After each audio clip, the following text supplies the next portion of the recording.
No começo dos anos 2000, o Brasil estava crescendo rapidamente. O governo havia realizado reformas econômicas e monetárias, concessões de serviços públicos e privatizações de algumas empresas estatais, dando ao setor privado mais espaço para respirar.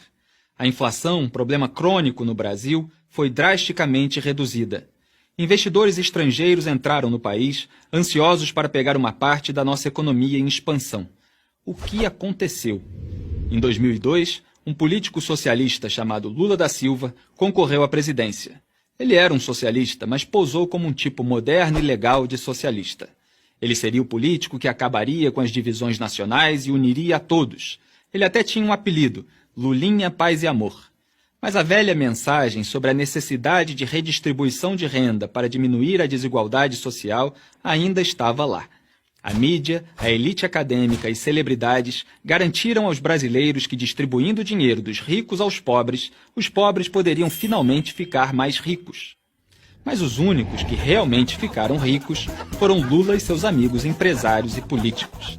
Isto só piorou com a sua sucessora Dilma Rousseff. Os socialistas aumentaram os gastos do governo, o déficit e a dívida.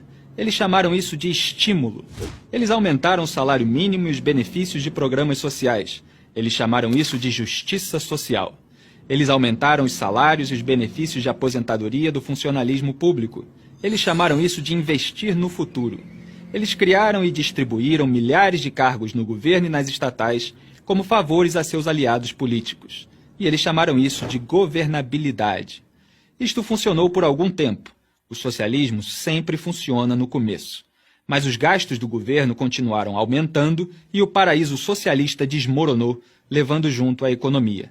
Resultado, de 2008 a 2015, os gastos do governo cresceram quase 4 vezes mais que a receita fiscal. A economia encolheu 3,8% em 2015, o pior resultado em 25 anos. Em 2015, uma pesquisa do Banco Mundial classificou a economia do Brasil entre as piores do mundo. Entre 189 países, ficamos na posição 174 em termos de facilidade para abrir um negócio, 130 em registrar uma propriedade com o governo e 178 na simplicidade de pagar impostos. Econômica e moralmente, os quase 15 anos de políticas socialistas fizeram muito mal ao Brasil. Nós também continuamos entre os líderes mundiais em homicídio e roubo e estamos nos últimos lugares entre as nações industrializadas em termos de educação e serviços de saúde. Americanos tomam como certo que eles podem nascer na classe mais baixa e chegar à classe média ou mesmo alta.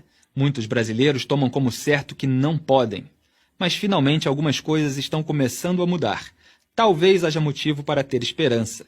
Hoje, mais e mais brasileiros veem que o capitalismo e o governo limitado são o único caminho a seguir. Felizmente para o Brasil, tribunais federais tornaram Lula réu em vários processos por corrupção, participação em organização criminosa, tráfico de influência, lavagem de dinheiro e obstrução da justiça. Os procuradores disseram que Lula montou e comandou uma propinocracia.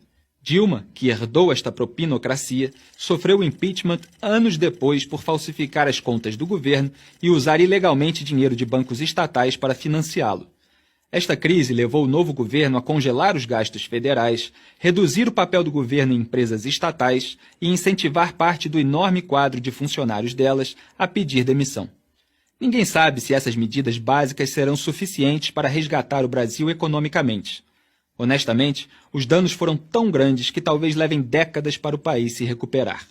Mas se conseguirmos, não será o socialismo que irá nos salvar. Quai, seu app de vídeos curtos.